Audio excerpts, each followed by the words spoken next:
We've reached the end of our study of the CISG, and we're going to close it off with a thing that really, with a topic that, here, let's start all over. Let's start all over. All right. Okay, we have reached the end of our study of the CISG, but we started this section of the course talking about expectations and risks.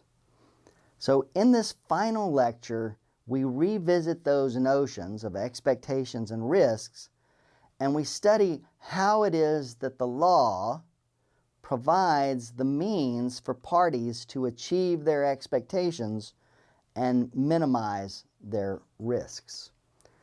We know that international trade involves risk. And there are two broad categories of risk. There is performance risks, risks that arise from the performance of the contract. And then there are transactional risks, risks that arise out of the transaction itself. Now, we also have learned that businesses will use contracts to manage their risks. Contracts are used to allocate risk between the buyer and the seller. And previously, we've discussed risk involving performance of the obligations in a contract, performance risks. In this lecture, we look at transactional risks, the legal structures that we've created to minimize those risks. How is it that a party in Egypt can do business with a party in China? How can I, as a buyer, protect myself, make sure that I get the goods I want at the price that I agreed to pay? And how can the seller protect itself, get paid for the goods? Well, we have created legal structures that allows those types of transactions to occur. So in this lecture, we're going to be looking really not at performance risks, which we've already discussed, but transactional risks. And there are transaction risks involved in any business transaction, any commercial transaction.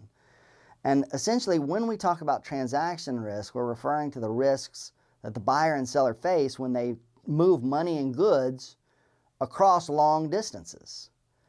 Transaction risks are those risks that arise because of barriers that separate the buyer and the seller. And these barriers take different forms. There are really two types of transaction risks: delivery risk and payment risk. We'll be talking about each of those in a little bit more detail. Delivery risk is the risk to the buyer that it will not receive the goods. And payment risk is the risk to the seller that the buyer's not going to pay. So delivery risk is really a concern of the buyer. Payment risk is a concern of the seller. So how do we do that? We do that through a legal structure called the documentary sale.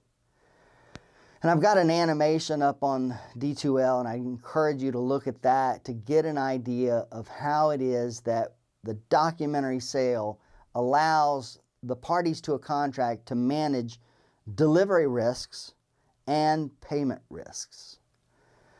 The documentary sale is called a documentary sale because it requires a document that abstracts the goods, meaning the document takes on the legal nature of the goods. The document of title is used to move goods and transfer ownership and possession of goods. And you probably already kind of have an idea of what a title is and how it works. We have titles to our vehicle. And we know that when we sell a vehicle, we must not only transfer possession, but we must transfer the title. And the reason why is the title is the formal evidence of ownership of the goods. The title is what ultimately establishes the right of ownership. If you sell me a car, but you don't give me the title, I have possession of the car, but ownership is retained by you. So when a document of title is created, it separates ownership from possession. The documentary sale is a special type of sale of goods. It's a special type of contract for the sale of goods, in which the focus of the sale is not the transfer of the goods, but the transfer of the title. Now, parties to a documentary sales transaction have goods. The seller's obligation in a documentary sale is to place the goods in the hands of a carrier. A carrier is that third party that is going to take the goods from the seller's place of business or factory and transfer them to the buyer's place of business. So a carrier could be a number of different entities along that route. The seller's obligation is to place the goods into the hands of a carrier.